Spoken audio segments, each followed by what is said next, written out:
எல்லாத்துக்கும் வணக்கங்க. இன்றைக்கி வடகறி தான் பார்க்க போகிறேங்க. 1 டம்ளர் கடலப்பருப்பு எடுத்து 2 மணி நேரத்துக்கு முன்னாடியே ஊற வச்சுட்டுங்க, கழுவி மிக்ஸி ஜாரில் மாற்றிட்டுங்க, 3 வரமிளகாய்ங்க, 1 டேபிள் ஸ்பூன் சோம்பு சேர்த்து கொரகொரப்பாக அரைச்சிங்க, வாழை இலை தட்டிட்டுங்க இட்லி பானையில் வேக வச்சு எடுத்துக்கலாங்க.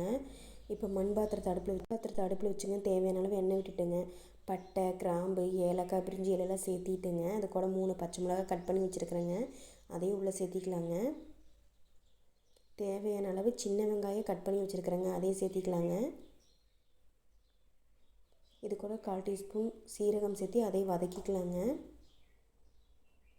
இது கூடங்க 1 table spoon மல்லித்தூளுங்க, 1 table spoon garam masala, 2 table spoon தனி மிளகாய் தூளுங்க, 1/2 டேபிள் ஸ்பூன் மஞ்சள் சேர்த்து நல்லா வதக்கி எடுத்துட்டுங்க. அது கூட பழுத்த தக்காளி, ஒரு தக்காளி கட் பண்ணி வச்சுருக்கிறேங்க, அதையும் சேர்த்திட்டுங்க. தேவையான அளவு கல்லுப்பு சேர்த்து வதக்கிக்கலாங்க. அது கூட கொஞ்சமாக புதினா, கொஞ்சமாக கொத்தமல்லி தழை சேர்த்திக்கலாங்க.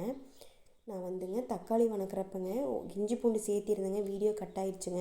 நீங்கள் 1 டேபிள் ஸ்பூன் இஞ்சி பூண்டு சேர்த்திக்கங்க. இப்போ தேவையான அளவு தண்ணி ஊற்றிக்கலாங்க. பருப்பு நல்லா வந்துருச்சுங்க. அதை இலைய விட்டு எடுத்துட்டுங்க, ஆற விட்டுட்டு நல்லா உதுத்தி எடுத்துக்கலாங்க. நான் பருப்பு அரைக்கிறப்ப உப்பு சேர்த்துலைங்க, குழம்புலையே சேர்த்திட்டேன்.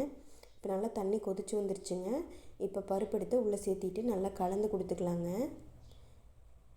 கலந்து கொடுத்ததுக்கப்புறங்க ஓரளவுக்கு நல்லா சுண்டி வந்துட்டுருக்குதுங்க. இன்னும் கொஞ்சமே சுண்டி வரட்டுங்க. அதுக்குள்ள செட் தோசை ரெடி ஆகிடுச்சுங்க. அதை பிளேட்டில் மாற்றிக்கலாங்க. நல்லா சாஃப்டான செட் தோசைங்க. செட் தோசைக்கும் வடகறிக்கு தான் ரொம்பவே நல்லா இருக்குங்க. இந்த பிளேட்டில் மாற்றிட்டுங்க, வடகறியே ரெடி ஆகிடுச்சுங்க. சுண்டுச்சுன்னா அவ்வளோதாங்க, வேறு எதுவுமே சேர்த்த தேவையில்லை. இப்போ இறக்கிங்க. இப்போ பிளேட்டுக்கு மாற்றியாச்சுங்க. அவ்வளோதாங்க, வடகறி ரெடிங்க.